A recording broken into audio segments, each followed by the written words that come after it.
Hello friends, welcome back to diplomatic Manthan. मेरा नाम है अमन सिंह। सो फ्रेंड्स, जैसा कि आप सब लोग जानते हैं कि हम लोग इकोनॉमिक्स की सीरीज कर रहे हैं, जिसमें हम लोग क्या ट्राई कर रहे हैं कि 7 दिन के अंदर इस इकोनॉमिक्स को कैसे वाइंड अप किया जाए। Basically economics is a very very very good subject. आपके यूपीएससी और स्टेट पीसीएस में इसका बहुत ज़्यादा वेटेज है। 20 क्वेश्चंस तो इसको आपको देखने को मिल ही जाते हैं। बेसिकली हमने पिछले जो लेक्चर्स हैं उसमें national income, accounting, money supply वगैरह के ऊपर हम लोग ने बात की है। हम लोग ने इंक्लूसिव ग्रोथ वगैरह भी कंप्लीट कर लिया, बेसिक्स भी खत्म कर लिया। आज की जो वीडियो है हम लोग उसमें स्टार्ट करेंगे विद अ टॉपिक जिसका नाम है inflation. Inflation, what is inflation? Anyone जिसको inflation, it is just a sustained increase in price level. ठीक है, sustained, it is a sustained increase in general price level of, it is a increase in, मेरे को इसको थोड़ा सा pen जो है उसको थोड़ा सा पतला करना चाहिए। General price level of goods and services in economy, basically इसकी डेफिनेशन है ये। तो पता होगा कि आपको जब चीज़ें थोड़ी बढ़ने लगती हैं, प्राइस थोड़ा बढ़ जाता है, उसको हम लोग इन्फ्लेशन कहते हैं। ठीक है, महंगाई जिसके नाम से हम लोग जानते हैं हिंदी में अगर मैं बात करूँ तो बेसिकली अगर मैं इसके आगे बात करूँ ना, तो इन्फ्लेशन अगर होता है ना, तो एक चीज़ होती है क्या, देखो इन्फ्लेशन अगर होता है, इन्फ्लेशन अगर ऊपर जा रहा है तो ये क्या करेगा ना, ये परचेजिंग पावर उसको क्या कर देगा, कम कर देगा। तो बेसिकली परचेजिंग पावर को कम कर देगा। तो if I talk about inflation, तो परचेजिंग पावर क्या होती है? परचेजिंग पावर इज समथिंग कि मान लो पहले तो मैं 10 रुपए में 1 किलो प्याज मिल रहा था, अब तो मैं 10 रुपए में आधा किलो प्याज मिल रहा है। तो परचेजिंग पावर कम हो गई ना, तो तुम्हें 20 रुपए देने पड़ रहे हैं 1 किलो प्याज के लिए। तो ये इसी को हम लोग कहते हैं परचेजिंग पावर। बेसिकली अगर मैं इसके टाइप्स की बात करूं, तो टाइप्स में इसमें कुछ टाइप्स के इन्फ्लेशन होते हैं, क्रीपिंग, ट्रॉटिंग, रनिंग, गल्पिंग, फिर उसके बाद हाइपर इन्फ्लेशन। तो इस तरीके से अगर मैं बात करूं तो पहला जो आता है वो आता है क्रीपिंग। एंड इसका दूसरा नाम भी है ना, इसका दूसरा नाम कहते हैं, इसको गुड इन्फ्लेशन कहते हैं। इसको बेसिकली अच्छा माना जाता है। ठीक है, इसका रेट मैं आपको बताता हूँ किस तरीके से ये बढ़ता है। तो बेसिकली अगर इसके मैं रेट की बात करूँ ना, ये अप टू 3% पर ईयर ये लगभग 3% का बढ़ता है। इसको हम लोग अच्छा भी मानते हैं कि यार हाँ ठीक है, 3% तो चल सकता है।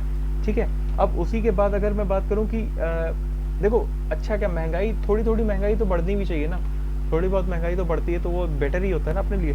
अगर मैं बात करूं कि क्यों है गुड, तो ये क्या करता है ना, अगर क्यों गुड है, मैं रीजन बता रहा हूँ इसका कि ये अच्छा क्यों है, इसको गुड क्यों बोला जाता है। क्योंकि ये ना क्या करता है, एनकरेज करता है स्पेंडिंग्स को।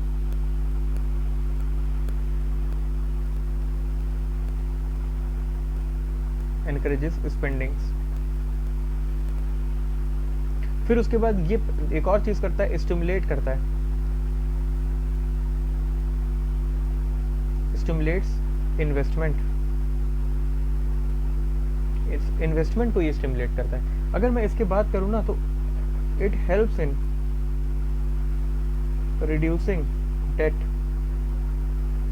ये इसके लिए भी आपको हेल्प करता है। तो basically it is known as a good inflation, ये अच्छा इन्फ्लेशन की तरह काम करता है। तो बेसिकली अगर मैं बात करूं इसके बाद की, तो फिर second is trotting,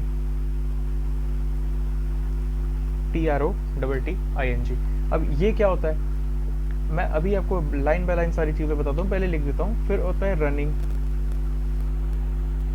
then comes here is I think galloping, and उसके बाद आता है हाइपर। अब देखो मेरी राइटिंग पे मत जाना, समझ में आना चाहिए तुम्हें। अब रनिंग और ट्रॉटिंग में क्या होता है, देखो इसमें क्या होता है ना कि इसमें 3 से 10% के रेट से इन्फ्लेशन होता है, लेकिन रनिंग की अगर मैं बात करूँ तो ये थोड़ा ज़्यादा होता है।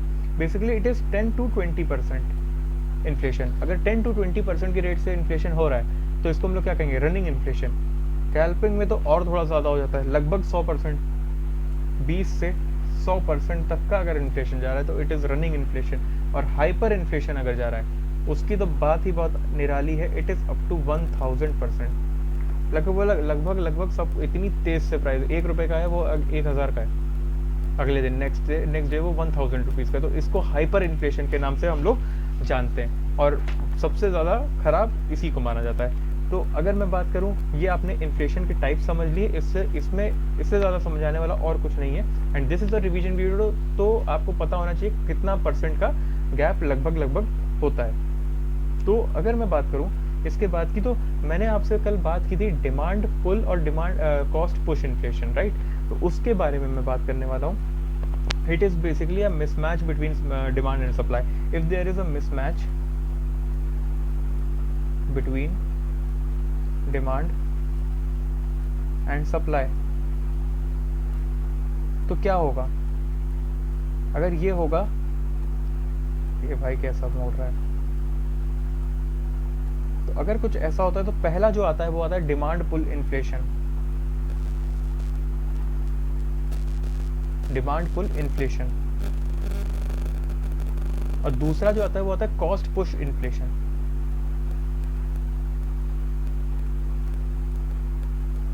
देखो इसमें होता क्या है ना, इसमें ये होता है कि इस पर्टिकुलर थिंग में क्या होता है कि अगर डिमांड बढ़ रही है तो साथ में इसके क्या हो जाता है, सप्लाई भी बढ़ जाता है।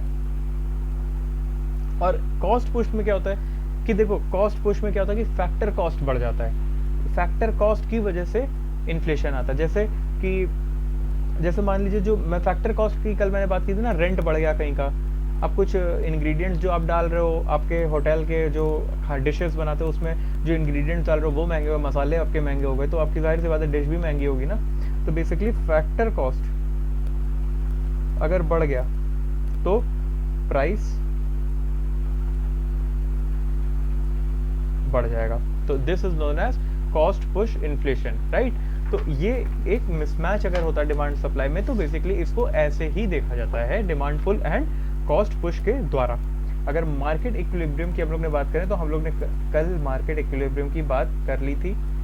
उसमें क्या होता है कि डिमांड जो होती है वो इक्वल टू सप्लाई हो जाती है, जितना डिमांड कर रहे हो उतना ही सप्लाई भी हो रही है। तो basically these are the things.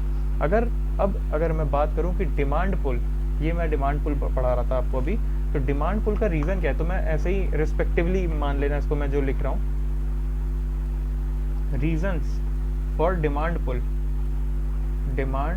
पुल ऐसे समझ लो, ठीक है। तो अगर मैं इसके रीजंस की बात करूँ ना, तो पहला जो रीजन आता है कि यार देखो, let me change my pen, अगर increase in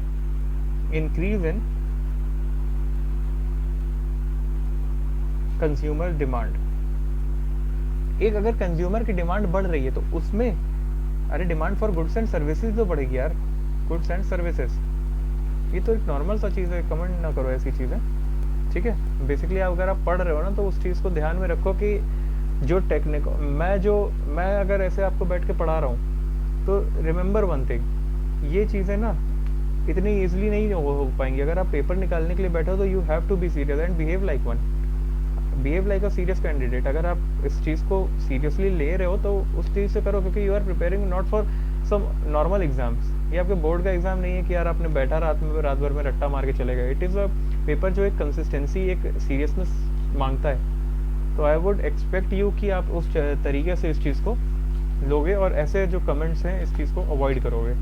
and this was my first and the last time जब मैं ये चीज़ आपको बोल रहा हूँ।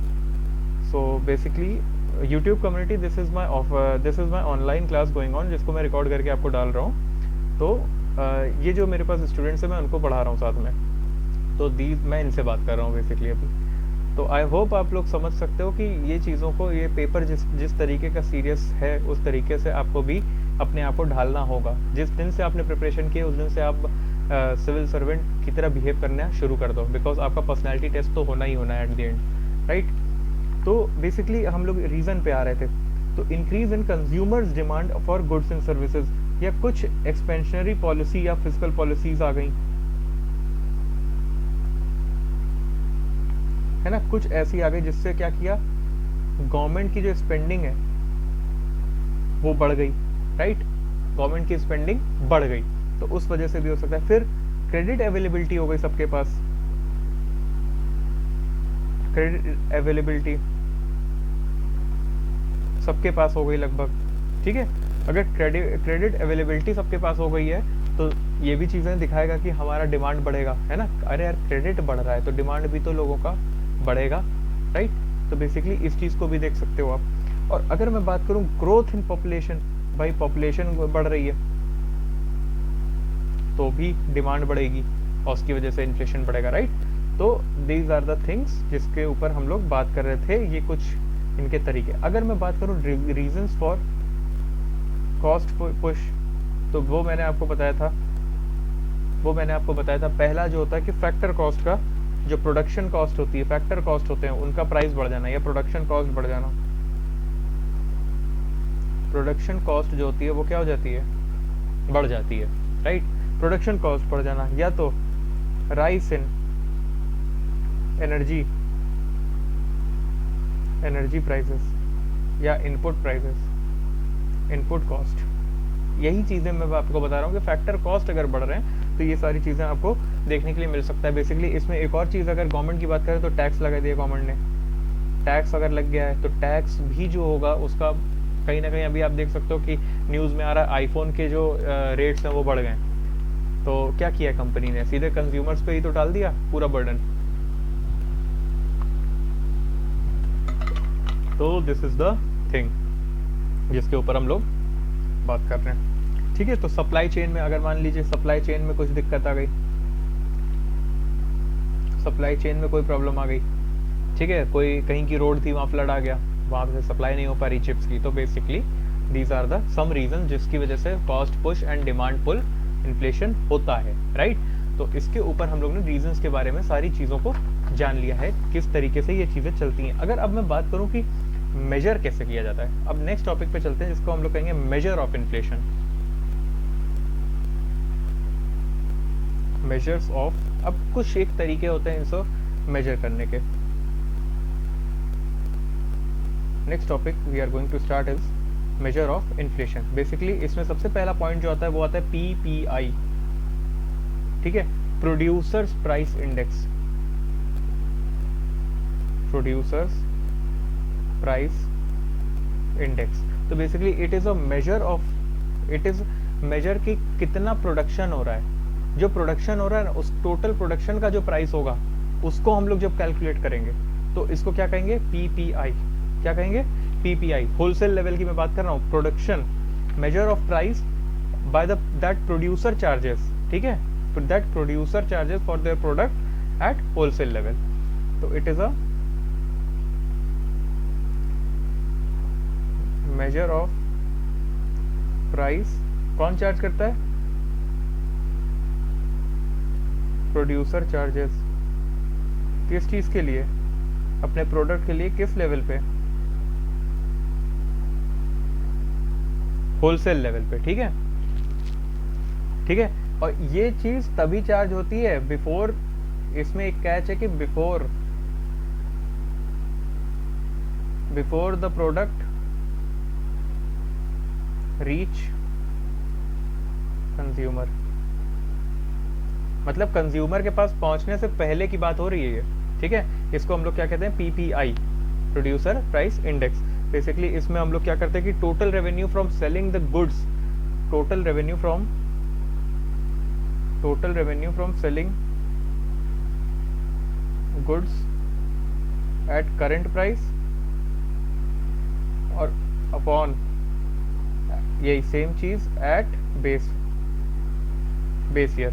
प्राइसेस, सॉरी बेस ईयर के प्राइसेस पे इनटू 100, इसको निकालने का ये एक फॉर्मूला है।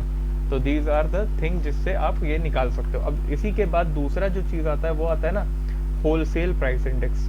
होलसेल प्राइस इंडेक्स कुछ इस तरीके से देखो इसको,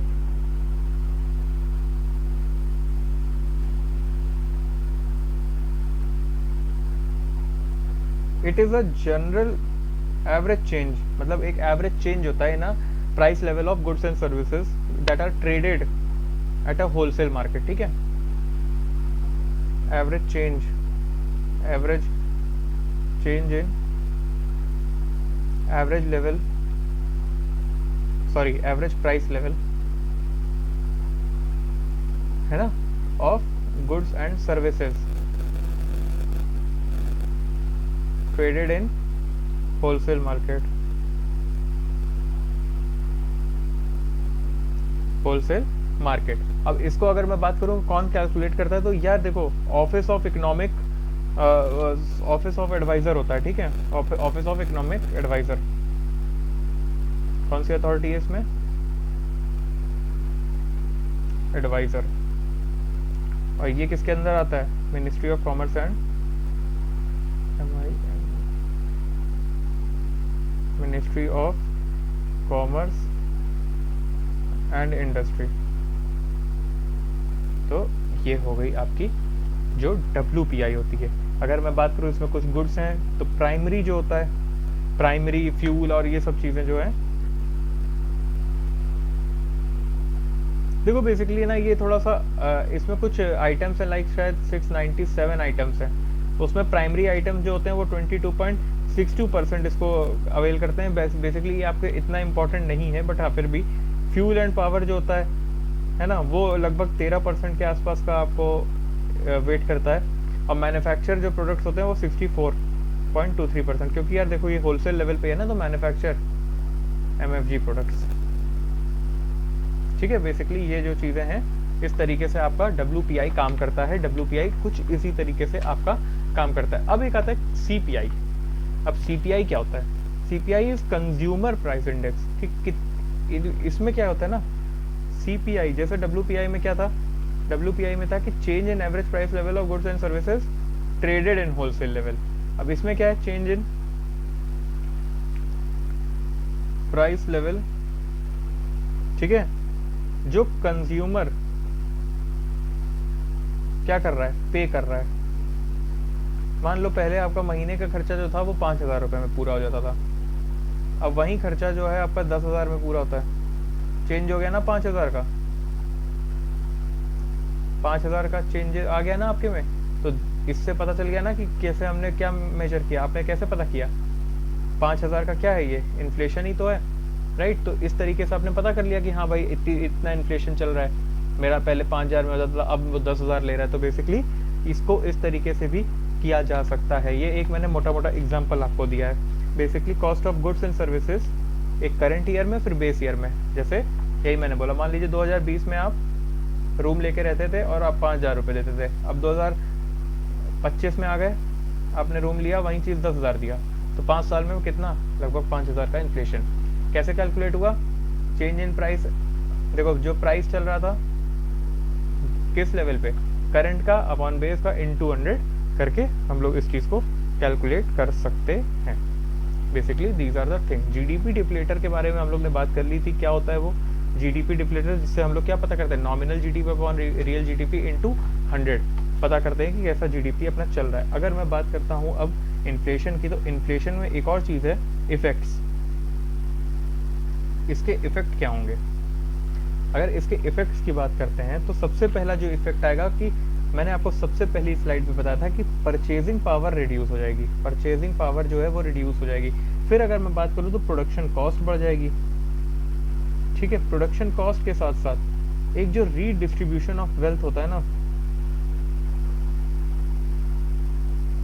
ऑफ वेल्थ हो जाएगा। फिर इसके बाद हम एक और चीज देख सकते हैं कि अनसर्टेनिटी आ जाएगी, अनसर्टेनिटी आ जाएगी, साथ में इन्वेस्टमेंट कम हो जाएगा, ठीक है। तो बेसिकली दीज आर सम, और भी अगर मैं बात करूं तो इसमें कुछ और मिल सकते हैं, जैसे कि सेविंग्स पे आपके इम्पैक्ट पड़ सकता है, सेविंग्स पे इम्पैक्ट पड़ सकता है। तो basically these are the thing जो इसके इफेक्ट होते हैं, ठीक है। Basically these are the effects of inflation. और इसको कंट्रोल, अब ये देखो ये तो इफेक्ट हो गए, इसको कंट्रोल कैसे कर सकते हैं? अगर इन्फ्लेशन को कंट्रोल करना है तो क्या कर सकते हैं? अब इसमें दो तरीके होते हैं, वो है, एक होता है मॉनेटरी, एक होता है मॉनेटरी मेजर, और एक होता है आपका जो गवर्नमेंट यूज करती है, जिसको हम लोग कहते हैं fiscal measure, fiscal measure. Fiscal measure, these are the things. जिसको अगर मॉनेटरी की मैं बात करूं तो ये कौन लेता है, इसको सेंट्रल गवर्नमेंट लेती है, central government sorry central bank, ठीक है। अब इसमें ये करती क्या है,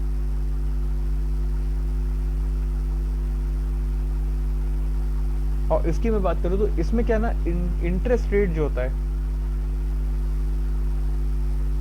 उसको इंक्रीज किया जाता है। फिर उसके बाद में मनी सप्लाई की बात करूं, उसको कम किया जाता है। तो दीज आर द थिंग जिसको, और अगर मैं बात करूं फिजिकल मेजर्स की, तो ये कौन लेता है, गवर्नमेंट लेती है, जो अभी मैंने आपको बताया। इसमें क्या होता है, basically these are related to your increase in tax, increase tax increase कर दीजिए, लोग खर्चा कम करेंगे, राइट। इसी इसमें भी इंटरेस्ट रेट इंक्रीज कर दीजिए तो लोगों के पास क्रेडिट कम होगा, क्रेडिट भाई इंटरेस्ट रेट बढ़ गया तो अब लोग पैसा कम उठाएंगे ना, लोन कम उठाएंगे। मनी सप्लाई को कम कर दिया, मनी ही नहीं है तो सप्लाई क्या करेंगे, मनी ज़्यादा नहीं होगा लोगों के पास तो लोग खर्च नहीं कर पाएंगे और इन्फ्लेशन कंट्रोल में रहेगा। इसी तरीके से गवर्नमेंट अगर इंक्रीज कर देती है टैक्स, तो टैक्स देने में यार थोड़ा पैसा चला जाएगा तो हमारे पास खर्चे करने के लिए पैसे कम बचेंगे, राइट। उस वजह उससे हम लोग इन्फ्लेशन को कंट्रोल कर सकते हैं। या गवर्नमेंट स्पेंडिंग को आप रिड्यूस करिए, गवर्नमेंट स्पेंडिंग जो है उसको कम करिए। तो ये कुछ मेजर्स हैं जो लिया जा सकता है किस चीज़ के लिए, कंट्रोल करने के लिए इन्फ्लेशन को। अगर इस कॉन्सेप्ट से रिलेटेड ना, इन्फ्लेशन जो कॉन्सेप्ट है पर्टिकुलरली, इससे रिलेटेड कुछ और टर्म्स भी हैं, और वो टर्म्स कुछ इस तरीके के हैं जैसे डिफ्लेशन हो गया, डिसइन्फ्लेशन हो गया, राइट, स्टैगफ्लेशन हो गया। इस तरीके के कुछ टर्म्स हैं, उसको मैं आप लोग को ऐसे बताता हूँ ओरली। तो बेसिकली ओरली क्या है, लोग बता ही देता हूँ तुम लोग को। concepts related to inflation. So first thing we'll be reading is deflation basically. Deflation. First thing is deflation. And what is deflation? Deflation refers to an overall decrease in price. Overall price जब नीचे आता है ना तो उसको हम लोग deflation कहते हैं। फिर इसी के साथ हम लोग डिसइन्फ्लेशन पे आते हैं। डिसइन्फ्लेशन में आते हैं जब, तो डिसइन्फ्लेशन में क्या होता है कि जो आपका रेट ऑफ इन्फ्लेशन होता है, रेट ऑफ इन्फ्लेशन वो क्या होता है, कम होता है, वो आपका कम होने लगता है। एंड इसके बाद आते हैं स्टैगफ्लेशन पे। It is both high inflation and high unemployment. Stagflation, इसमें क्या होता है ना, इसमें basically high inflation plus high unemployment.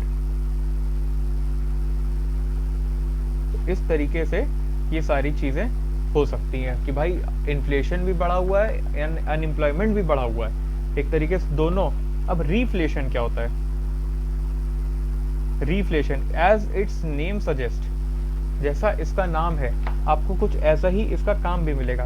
ये एक्चुअली गवर्नमेंट के अटेम्प्ट होते हैं, किस चीज के लिए, किस चीज के लिए, देखो कुछ इकोनॉमिक एक्टिविटी को बूस्ट करने के लिए, इकोनॉमिक एक्टिविटी को बूस्ट करने के लिए कुछ अटेम्प्ट होते हैं, ठीक है। एंड राइजेस प्राइस, ठीक है। तो बेसिकली अगर इसकी आगे की बात करूं तो फिर आता है एक open inflation. And open inflation के बाद आता है हमारा हेडलाइन इन्फ्लेशन। तो अगर मैं ओपन की बात करूं तो ये ना नेचुरल डिजास्टर, जैसे कि जो गवर्नमेंट के कंट्रोल में नहीं है, ऐसा कुछ जो जिस उस फैक्टर से हो रहा है जो गवर्नमेंट के कंट्रोल में नहीं है, जैसे नेचुरल डिजास्टर। मान लो कि इन्फ्लेशन, मान लो कुछ सप्लाई चेन में दिक्कत आ गई, supply chain in the sense कि अभी मैंने ड्रॉट वाला या फ्लड वाला एग्जांपल लिया था, सॉरी। तो मान लीजिए कोई एक पर्टिकुलर रोड है जहां से डेली ब्रेड्स आती हैं, उस रोड से डेली ब्रेड आती है, ब्रेड एग, तो ब्रेड आती है। और क्या हुआ कि फ्लड आया और वो रोड जो है वो टूट के खत्म हो गई पूरी तरीके से। अब क्या हुआ, सप्लाई चेन, अब वहां से ब्रेड नहीं आ पा रही, डेली ट्रक्स चल नहीं पा रहे हैं, ब्रेड आ नहीं पा रही। तो इस तरीके के अगर उसमें डिमांड बढ़ेगी, डिमांड के बाद उसके प्राइसेस हाइक होंगे, राइट। तो तो बेसिकली अगर ऐसा कुछ हो रहा है, इस तरीके से कुछ हो रहा है, तो फिर उसको क्या कहेंगे हम लोग, ओपन इन्फ्लेशन। जो गवर्नमेंट के हाथ में क्या था, गवर्नमेंट के हाथ में थोड़ी ना फ्लड की रोक ले उसको एक तरीके से, पूरी तरीके से नहीं ना। तो बेसिकली हेडलाइन इन्फ्लेशन वो होता है जो भाई न्यूज़पेपर वगैरह वाला है, ठीक है। It is reported in news, reported in news, जो रिपोर्ट हो रहा है न्यूज़ में उसको हम लोग हेडलाइन इन्फ्लेशन कहते हैं। फिर आता है कोर इन्फ्लेशन। अब देखो कोर इन्फ्लेशन क्या होता है ना, कि सप्लाई जो होती है ना वो खत्म हो जाती है। मान लो सप्लाई खत्म हो गई, अब गैस की सप्लाई बंद हो गई, तो जो गैस जो आपके घर में गैस आती है एलपीजी, उसका सप्लाई नहीं हो रही है, तो उसके जो प्राइस हैं उसकी वजह से 50% तक बढ़ गए, है ना। तो बेसिकली इस तरीके का जो इन्फ्लेशन होता है उसको कोर कहते हैं, ठीक है। इसमें कुछ जो आइटम्स हैं वो फूड आइटम्स को नहीं जोड़ा जाता है बेसिकली इसमें। बॉटल नेक इन्फ्लेशन की अगर मैं बात करूं, अगर मैं बॉटल नेक इन्फ्लेशन की बात करूं, तो देखो क्या होता है ना, कि अगर सडन डिमांड आ जाए किसी चीज़ की एकदम से डिमांड आ जाती है, जैसे मान लीजिए कि सडन डिमांड आ गई स्मार्टफोन्स की, ठीक है। स्मार्टफोन की एक सडन डिमांड हो जाती है कि यार अब सबको स्मार्टफोन चाहिए, लेकिन क्या होता है कि स्मार्टफोन को बनाने के लिए कोई जो माइक्रो चिपसेट चाहिए होता है ना, उसकी सप्लाई दिक्कत कर रही है। तो बेसिकली डिमांड तो हो गई है ना, लेकिन जो माइक्रो चिपसेट है ना, जो उसका माइक्रो चिपसेट, उसकी वजह से क्या हो रहा है, सप्लाई चेन में दिक्कत आ रही है, राइट। तो बेसिकली उस एक छोटी सी चीज के चक्कर में आपका स्मार्टफोन के लिए भी प्रॉब्लम आ रहा है, तो उस टाइप के इन्फ्लेशन को हम लोग क्या कहते हैं, bottle neck. Bottle neck inflation. तो basically it is something like this only. अगर अब मैं बात करता हूँ बेस इफेक्ट की, तो यार बेस इफेक्ट एक बहुत ही अच्छा सा है, इस चीज को एक बार नोट भी कर लेना। What is base effect, I will B dictating you in my own words, और इसको ना अपने वर्ड्स में लिख लेना, फिर मैं एक्सप्लेन करता हूँ इसको। Please right this, distortion in the circulation of percentage changes, distortion in the calculation of percentage changes in economic indicators such as inflation or GDP growth, something that can arise due to change in base year। देखो इसका मतलब है ना कि ये एक तरीके से what is this, it is a distortion in calculation of this percentage changes, distortion in calculation of percentage change. अब बेसिकली ये है क्या, इसको ऐसे समझो कि मान लीजिए कि कोई गुड्स एंड सर्विसेज थे 2020 की मैं बात करता हूँ अभी पहले, 2020 में गुड्स एंड सर्विसेज की जो कॉस्ट थी, जो प्राइस था उसका, वो कितना था, वो मान लीजिए रुपीज था 100, राइट, ठीक है। अब क्या आता है, 2021 आता है, वही सेम गुड्स एंड सर्विसेज, उसका जो प्राइस आता है वो आप देखते हो कि हो जाता है 120, ओके, बढ़ गया प्राइस, ठीक है। तो अब एक आप ऐसे चीज चेक करो कि यार यहाँ से यहाँ जाने में 20 से 21 में पहुंचने में कितना इंक्रीज हुआ प्राइस लेवल, 20% का इन्फ्लेशन आया, ठीक है, सॉरी। अब अगर बात करता हूं मैं 2022 की, तो इसमें जो गुड्स एंड सर्विसेज हैं उसका जो प्राइस हो जाता है वो जाता है 110। तो बेसिकली यहां से, अब देखो यहां से यहां आने में कितना है, 8.33, राइट, 8.33% का डिक्रीज हुआ। तो क्या अब आप क्या कहोगे, अब आप इसको ये नहीं कहोगे ना कि बेसिकली कि 10% का ही सिर्फ वो फर्क पड़ा है, ये नहीं कहोगे ना। तो हम लोग को देखना कहाँ से, अगर हम देखेंगे 2020 से, अगर हम डायरेक्टली देखें, if we look it from 2020, तो बेसिकली यहाँ पे क्या है, 10% इंक्रीज है ना। तो इसको ये थोड़े ना कह सकते हो कि यार कम हो गया प्राइस, बहुत कम हमारे इन्फ्लेशन ऐसा ही चल रहा है सब कुछ, राइट। तो ये एक्चुअल अगर 10%, अगर हम इसको 2020 से चेक करें, तो ये जो 10% का इंक्रीज है, ये एक एक्चुअल रिफ्लेक्ट तो नहीं कर रहा ना, एक्चुअल इन्फ्लेशन तो रिफ्लेक्ट नहीं कर रहा है, ये बेसिकली क्या कर रहा है, does not reflect actual trend in change in price. ये एक एक्चुअल ट्रेंड तो नहीं कर रहा है। तो इसी चीज को हम लोग बात करेंगे, क्योंकि भाई देखो ना, उसने 2021 का अटेम्प्ट को स्किप कर दिया, कि वो पहले बढ़ा भी था, 20% बढ़ा था और 20 से फिर 10 आया है। तो एक तरीके से ये चीज की भी बात करी जानी चाहिए। तो इसी को बेस इफेक्ट कहते हैं, इसी चीज को हम लोग क्या कहते हैं, बेस इफेक्ट। तो वी यूज डिफरेंट ईयर्स और पीरियड्स टू मेक द जो अपना कैलकुलेशन होता है ना, कैलकुलेशन, उस चीज को हम लोग डिफरेंट उससे कैलकुलेट करते हैं। तो बेसिकली दिस इज, हम लोग को जो ये डिस्टॉर्शन होता है ना, उस चीज को ना हो, वो ऐसा ना हो, इस वजह से हम लोग इस चीज को ध्यान में देते हैं। अगर मैं अब बात करता हूँ गैप की, कि गैप क्या होता है, इन्फ्लेशनरी गैप क्या होता है। Inflationary gap, if I talk about inflationary gap, so it is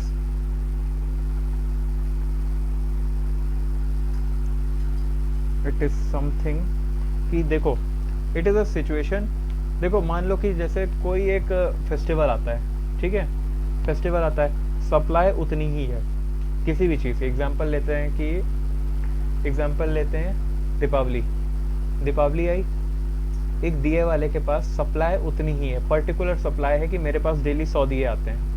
लेकिन दीपावली में क्या होता है ना, कि दिए की जो डिमांड होती है वो बढ़ जाती है, राइट।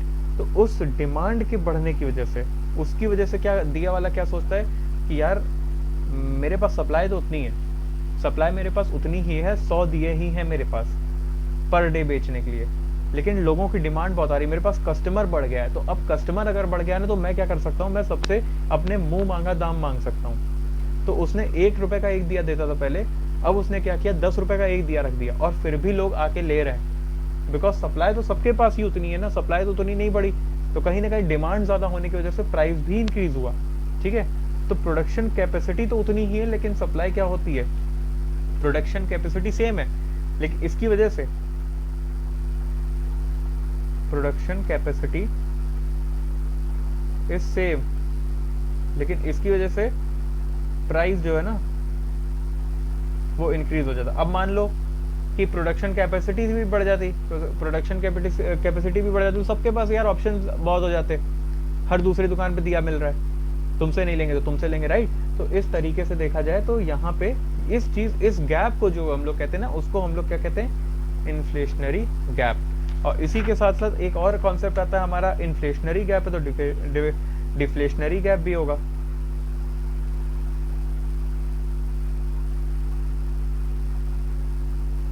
डिफ्लेशनरी गैप, अब बेसिकली ये क्या होता है, तो देखो ये बेसिकली वो गैप होता है कि मान लो एग्जांपल देता हूं तुम्हें, कि अगर कोई एक इकोनॉमी है, कोई इकोनॉमी है, वो प्रोड्यूस कर सकती है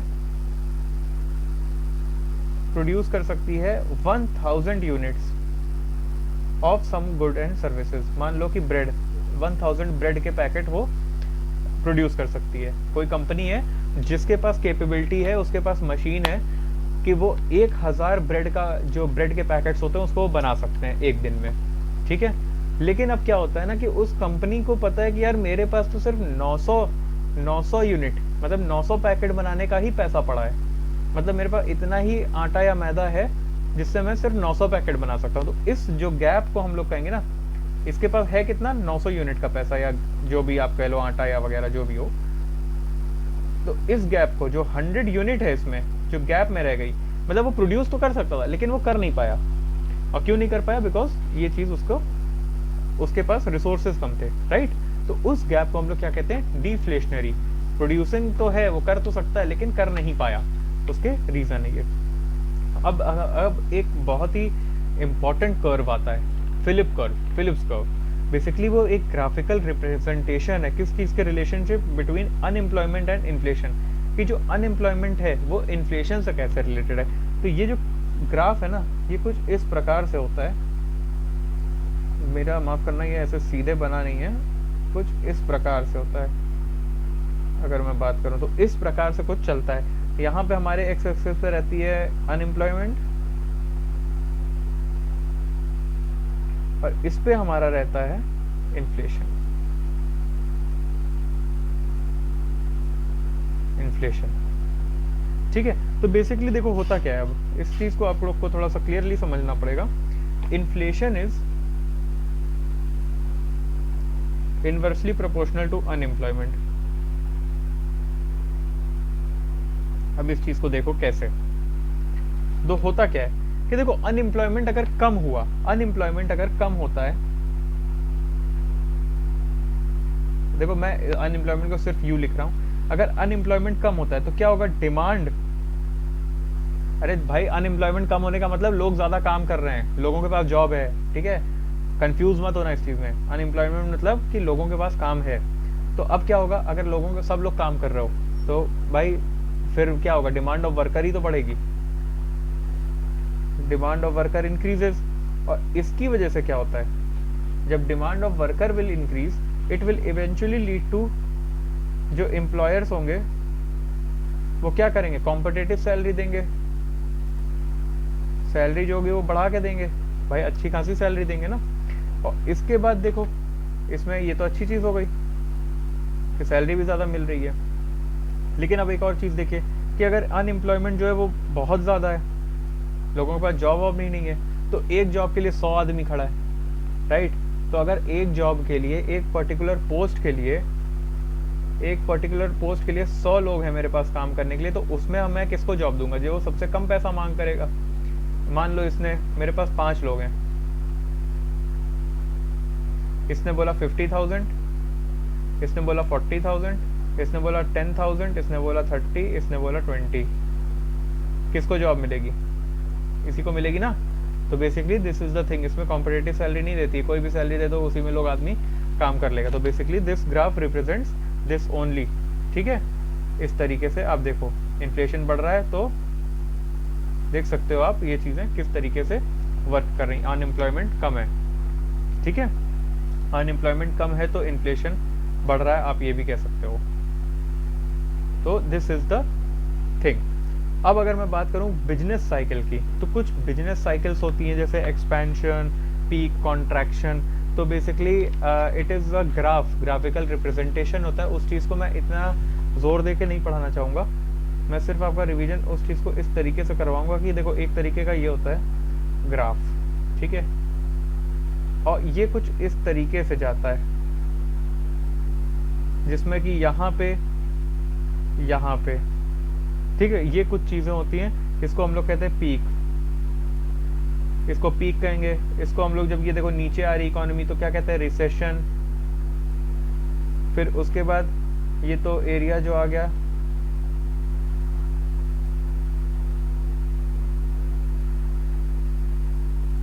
ये एरिया डिप्रेशन, ठीक है। उसके बाद जब ऊपर जाने लगती है हमारी इकोनॉमी अगेन तो फिर रिकवरी,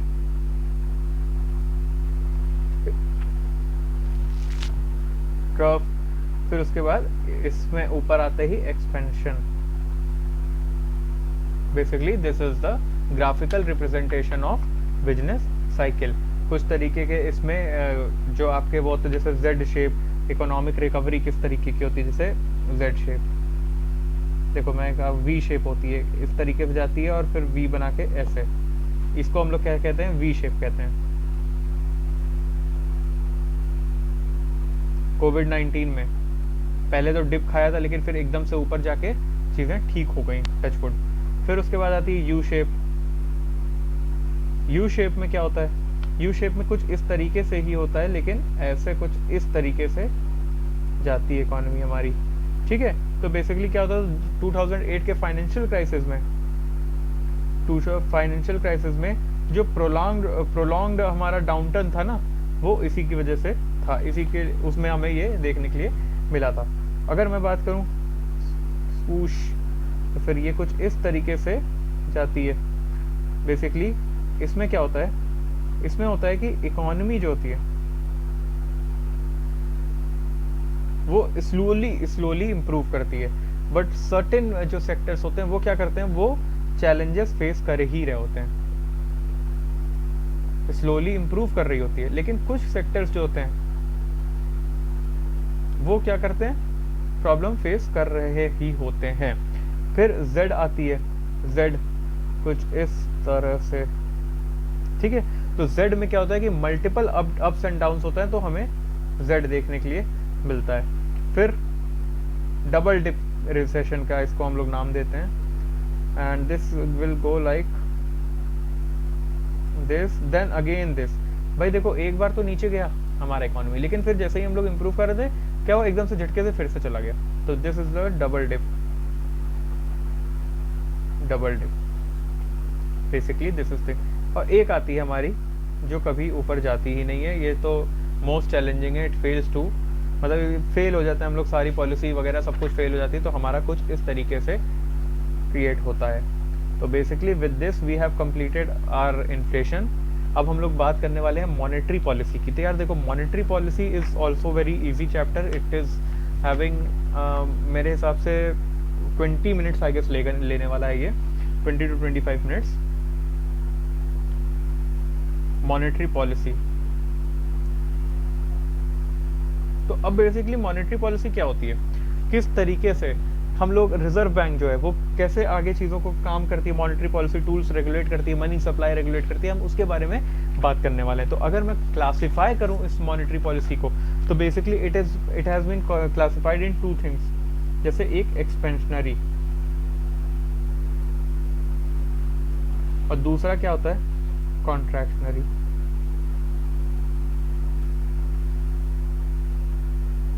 अब इसमें अगर मैं बात करूं तो कोविड-19 में देखा गया होगा,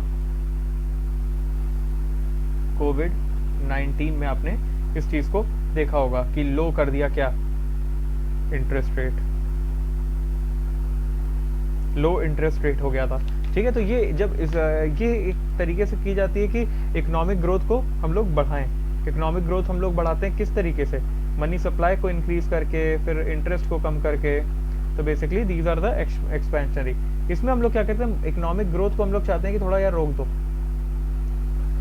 इकोनॉमिक ग्रोथ को कम करो, किस तरीके से, मनी सप्लाई को घटाओ, पैसा कम दो लोगों को, और इंटरेस्ट रेट जो होता है उसको बढ़ाओ। ठीक है, जिससे लोग पैसा कम खर्चा वो करें, कम लोग पैसा उठाएं बैंक से। अब इनका गोल क्या होता है, बेसिकली इनका अगर मैं बात करूं गोल्स की, तो इनका गोल सिर्फ एक ही होता है यार। देखो किसी का भी गोल क्या होगा, पहला अगर ये काम करने की नौबत आ गई है, तो ये जाहिर सी बात है इन्फ्लेशन अगर है तभी हो रहा होगा, इन्फ्लेशन को कंट्रोल रखने के लिए। ठीक है, इन्फ्लेशन को कंट्रोल में रखने के लिए। फिर दूसरी चीज अगर मैं बात करता हूँ, तो एक टारगेट होता है ना इन्फ्लेशन का, जैसे 2 से 6% का, तो उसमें ही रखने के लिए। फिर इकोनॉमिक ग्रोथ को प्रमोट करने के लिए, और फाइनेंशियल स्टेबिलिटी को प्रमोट करने के लिए, इकोनॉमिक ग्रोथ और फाइनेंशियल स्टेबिलिटी को प्रमोट करने के लिए हम देख सकते हैं कि इस तरीके के मेजर जो हैं वो लिए जाते हैं। अगर इसकी मैं बात करूं कि framework in India, how does it works, तो basically there is a framework in India जिसको हम लोग नाम से जानते हैं, एक नाम से जानते हैं MPFA, monetary policy framework agreement.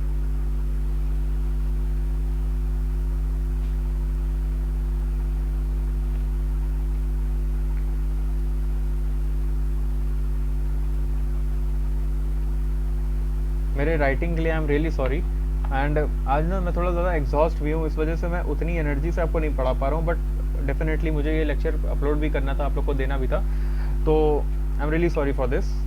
ठीक है, बट हाँ नेक्स्ट लेक्चर में आई will be giving my own more energy.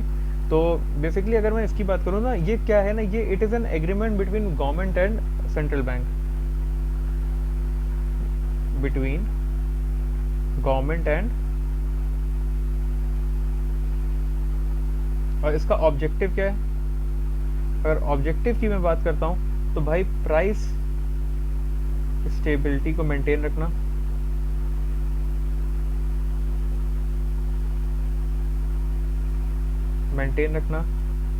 Inflation को कंट्रोल में रखना, और साथ में जो इकोनॉमिक ग्रोथ है उसको सपोर्ट करना। ये सारी चीजें हैं जो इसके ऑब्जेक्टिव्स हैं, इस चीज को वो करना चाहता है। अगर एक और चीजों की बात करूं तो मॉनेटरी पॉलिसी एक कमेटी भी बनाई गई है, मॉनेटरी पॉलिसी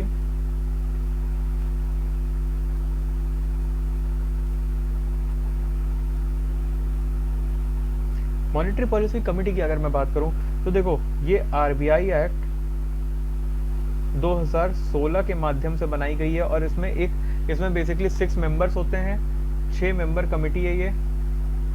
और ये मेंबर्स कैसे होते हैं यही जान लो, ये थोड़ा इंपॉर्टेंट है। तो बेसिकली चेयरमैन इसका कौन होगा, चेयरपर्सन कौन होगा, he will be RBI governor, RBI governor as chairperson. उसके बाद हमें मिलेंगे deputy governor, deputy governor he will be in charge किसका, मॉनेटरी पॉलिसी के लिए, in charge of monetary policy. और एक ऑफिशियल मेंबर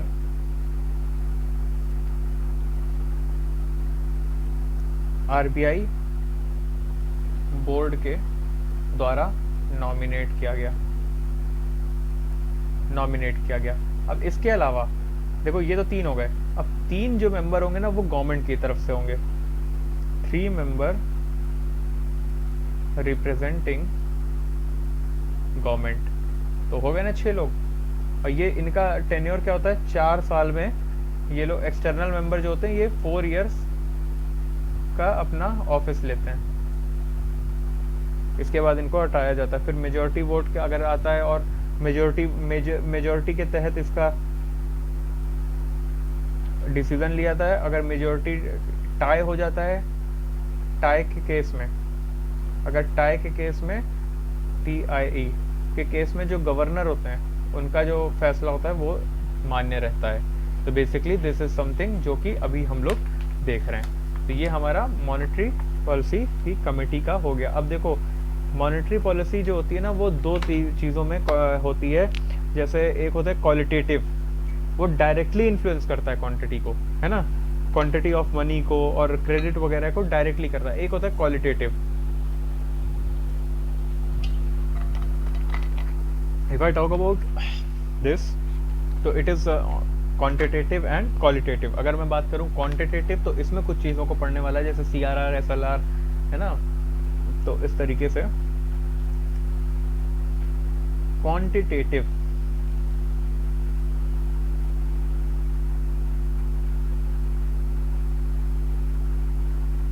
क्वांटिटेटिव मेथड्स, इसमें सबसे पहली जो बात हम लोग करेंगे CRR की, कैश रिजर्व रेशियो। देखो इसमें इसका मतलब क्या होता है ना कि मैं बहुत शॉर्ट में आप लोग को चीजें करा रहा हूँ। It is a percentage of cash, it is a percentage of cash, किसका cash, of bank. It is to be kept with central bank as a reserve.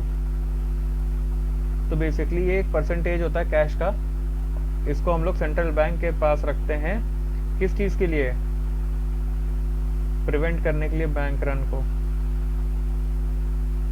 Runs को प्रिवेंट करने के लिए, ठीक है। पर्पस इसका मेनली यही होता है कि बैंक रन जो होता है उससे हम लोग बच सकें। दूसरा इसी में आता है एक SLR, सलार नहीं SLR बे, SLR। तो बेसिकली अगर SLR की मैं बात करूं, इट इज, देखो ये भी कुछ उसी तरीके का होता है, लेकिन बस ये कैश के फॉर्म में आप रख सकते हो, गोल्ड के फॉर्म में रख सकते हो। तो ये इसका मतलब होता है कि रिजर्व कैश, पर्पस वही होता है लगभग, गवर्नमेंट गोल्ड या गवर्नमेंट सिक्योरिटी, बेसिकली ये चीजें जो होती हैं अपने ऑब्लिगेशंस को मीट करने के लिए अगर आप रखवा रहे हो, ऑब्लिगेशंस जो आपके डिपॉजिटर है, मान लीजिए कोई आ गया कि मेरे को इतना पैसा दो और आपके पास पैसा ही नहीं है, तो क्या चीज़ होगा, उसका तो पैसा खराब हो गया ना डिपॉजिटर का। तो बेसिकली उस ऑब्लिगेशन को वो फुलफिल करने के लिए, obligation, meet obligation of depositor for withdrawal, अगर फाइनेंशियल इमरजेंसी आती है तब के डेट में इसको देखा जाए। तो अगर देखो SLR जो होता है वो बढ़ गया तो क्या होगा भाई, बैंक को और ज्यादा पैसा रखना पड़ेगा। किसके पास, बैंक को मोर कैश रिजर्व में रखना पड़ेगा और this will eventually lead to less credit. तो मतलब क्या हुआ, जब क्रेडिट कम है हमारे पास, लेंडिंग के लिए पैसा ही कम है, तो इकोनॉमिक एक्टिविटी में कहीं ना कहीं फ़र्क दिखेगा ना। तो वही चीज़ों की मैं बात कर रहा हूँ कि इस तरीके से आपको चीज़ों को देखने के लिए मिल सकती हैं। If I talk about next thing that is LAF, liquidity adjustment facility.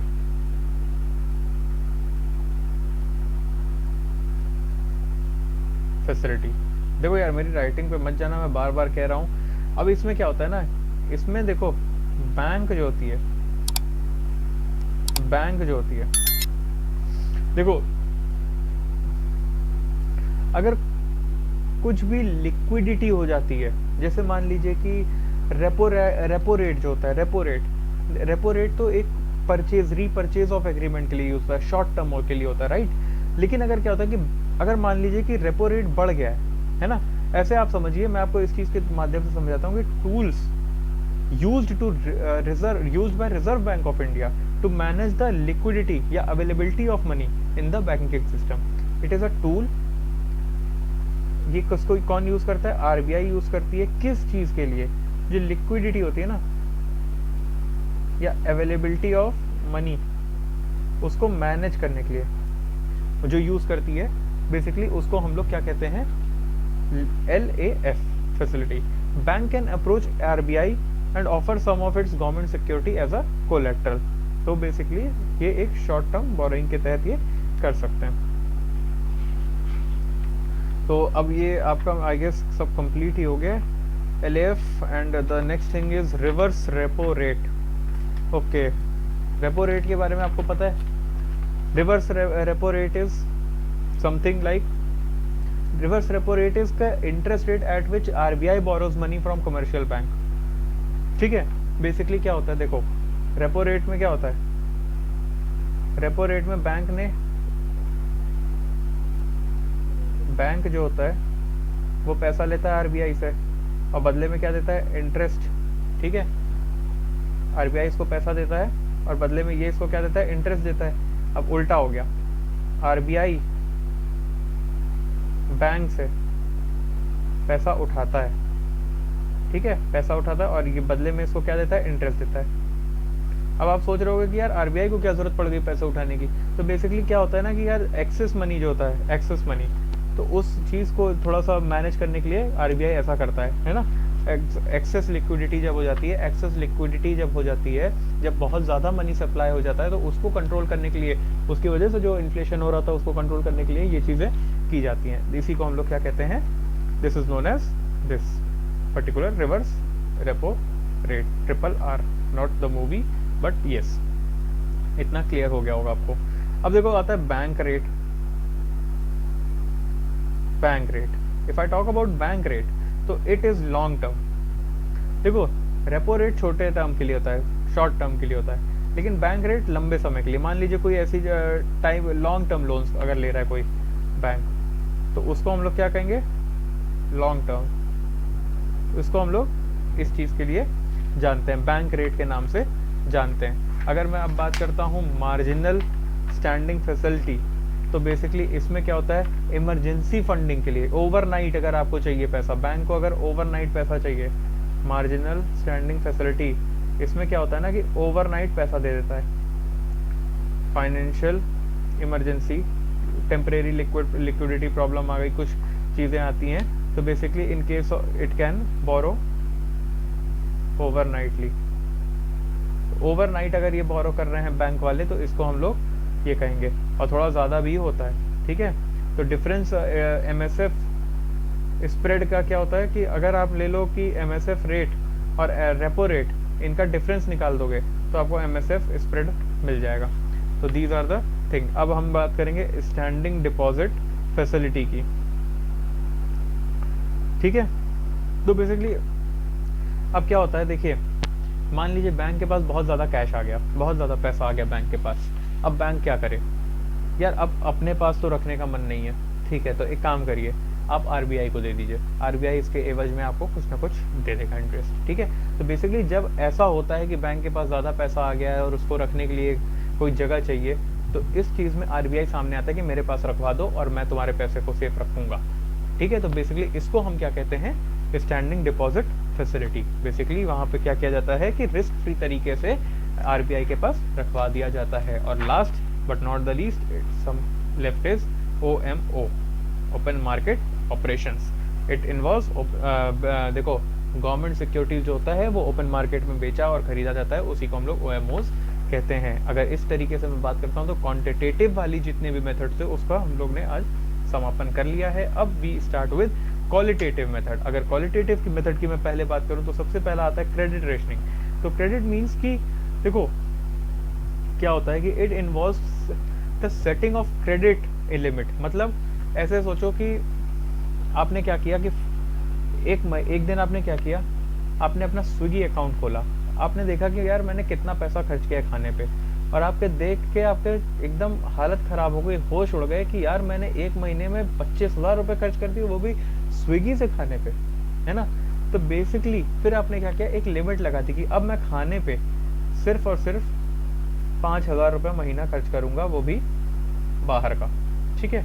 तो जब आपने ये किया, इसी को हम लोग को अगर बड़े स्तर पे कर दें तो हम लोग क्या करते हैं, इसको हम लोग क्रेडिट रेशनिंग कहते हैं, ठीक है। अगर मैक्सिमम अमाउंट जो बैंक लेंड कर सकता है अपने कस्टमर्स को, इसको हम लोग क्या कहेंगे, क्रेडिट रेशनिंग, ठीक है। फिर मॉरल सॉल्यूशन, उसके बाद इस तरीके की चीजें, ये एक तरीके का मॉरल ऑब्लिगेशन है कि प्रेशर बनाया जाता है बोल बोल के। जैसे कोविड-19 के टाइम पे बहुत ज्यादा बोला जाता था कि नहीं आप लोग अच्छे से काम करिए, बोल के जो आप लोग प्रेशर क्रिएट करते हो उसको हम लोग मॉरल सॉल्यूशन कहते हैं। फिर आता है एक marginal requirement and loan to value ratio, LTV ratio.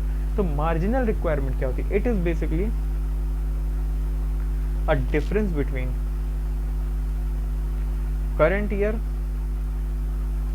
Current value of security offered for loan, ठीक है। बेसिकली इसी को कहते हैं। It involves setting of minimum percentage of price of security that must be paid in cash. मतलब एक minimum amount का तो आपको देना ही चाहिए जो कैश में आपको देना चाहिए। अगर लोन टू वैल्यू की बात करूं तो ये जो होता है ना, ये रेगुलेट करता है किसको, amount of money borrowed by consumer to buy homes. Basically this is your, यार तुम्हें राइटिंग समझ में आ रही होगी मेरी, बोरोड। तो basically this is the thing जो चीज हम लोग बात करें। अगर मैं बात करूं लिमिटेशंस की, तो अब अगर मैं लिमिटेशंस की बात करता हूं तो यार देखो इसका एक लिमिटेड टाइम लैग की दिक्कत आती है, फिर स्ट्रक्चरल कॉन्स्ट्रेंट्स हैं बहुत सारे, है ना। फिर उसके बाद अगर मैं बात करूं डिपेंडेंस ऑन फिजिकल पॉलिसी हमारी काफ़ी ज़्यादा, एक्सटर्नल फैक्टर्स भी बहुत ज़्यादा हैं। ट्रांसमिशन ऑफ जो पॉलिसी होती है वो भी हमें देखने के लिए मिलेगी अभी। तो देखो ट्रांसमिशन मतलब कि आरबीआई का कोई भी हरकत वो किस तरीके से इकोनॉमी या चेंजिंग इंटरेस्ट रेट को इफेक्ट कर रहा है, किस तरीके से जो ये है इस पे इफेक्ट क्या डाल रहा है, बेसिकली इस चीज़ को हम लोग यही कहेंगे। और अगर मैं लास्ट की बात करूं तो marginal cost of funds based lending, तो MCLR की मैं अगर बात करता हूं तो MCLR is a benchmark, it is a benchmark used to determine lending rate of various loans.